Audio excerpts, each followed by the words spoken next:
Γεια σας! Σήμερα θα σας φτιάξω ένα τέλειο, πραγματικά τέλειο κέικ μπανάνας και σοκολάτα θα βάλω μέσα για τους μικρούς μας φίλους. Πάμε να δούμε τα υλικά μας. Στον κάδο του μίξερ θα βάλουμε τη ζαχαρίτσα μας. Να τη χτυπήσουμε πολύ καλά με σπορέλαιο. Όσο χτυπάμε το σπορέλαιό μας με τη ζάχαρη, θα σας δείξω πώς θα κόψουμε τις μπανάνες. Εδώ έχω κομμένες τις μπανανούλες μου, θα τις βάλω στο μούλτι. Πρέπει να είναι ώριμες, όσο πιο ώριμες τόσο καλύτερα. Εντάξει.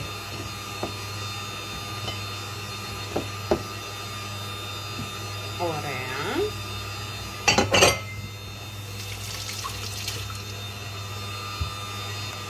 Και θα τις χτυπήσω.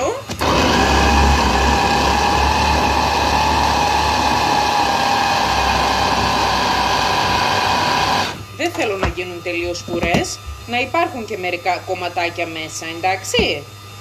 Και τώρα σιγά σιγά, κουταλιά κουταλιά, θα προσθέσουμε μέσα την μπανάνα μας.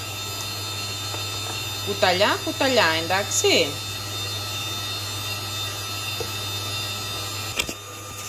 Θα αφήσουμε την μπανάνα να χτυπηθεί καλά με τη ζάχαρη και το σπορέλαιο.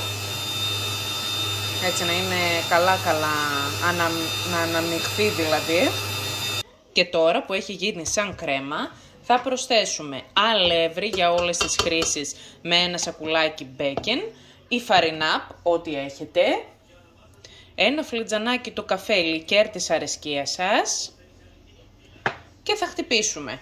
Λοιπόν, θα το βάλουμε σε μία μακρόστενη φόρμα, αλλά όπως και να έχει, είτε είναι αντικολλητική ή όχι, εσείς θα μου βάλετε λαδόκολλα, γιατί το κέικ θα γίνει αφράτο και θέλω να υπάρχει λαδόκολλα για να ξέρω ότι θα βγει σίγουρα από τη φόρμα μου, μην γίνει κανένα λαθάκι. Οπότε, αντικολλητική μεν, αλλά βάζω και τη λαδόκολλα για αυτό το λόγο. Πάμε να αδειάσουμε το μείγμα μας. Εδώ λοιπόν.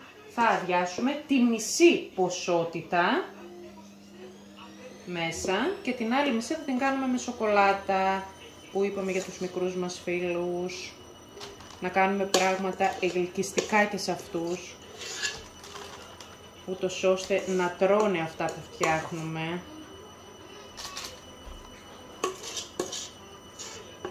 Ωραία.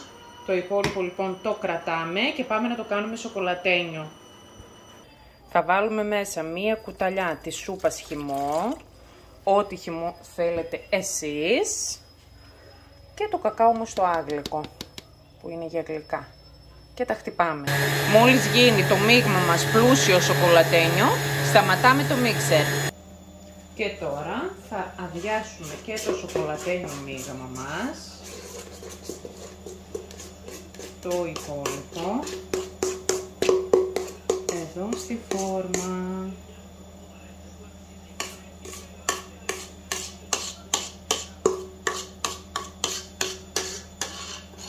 Τέλεια. Να το διάσετε καλά.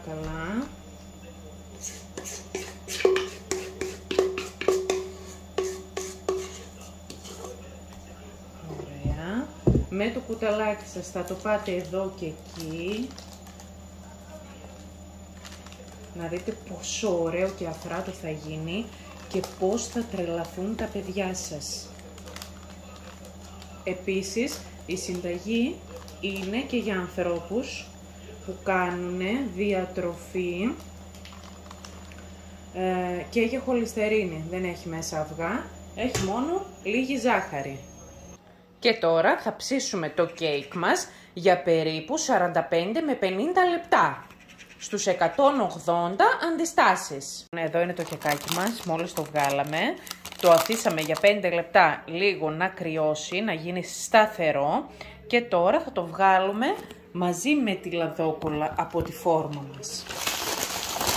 Ελαφριά. Και θα το κάνουμε έτσι. Θα το αφήσουμε να κρυώσει έτσι. Εδώ. Έχει γίνει πάρα πολύ ωραίο, μόσχο βολάει, Πραγματικά μοσχοβολάει, είναι αφράτο, μοσχοβολάει σαν μία τούρτα. Έχει γίνει τέλειο. Το αφήνουμε λοιπόν για κανένα μισάωρο να κρυώσει τελείως και μετά θα το κόψουμε. Λοιπόν το κέικ μας, πάμε να το κόψουμε, να δούμε πώς έχει γίνει από μέσα. Κοιτάξτε πόσο ωραίο έχει γίνει, είναι νοπό, είναι αφράτο, είναι τέλειο. Εύχομαι να το δοκιμάσετε.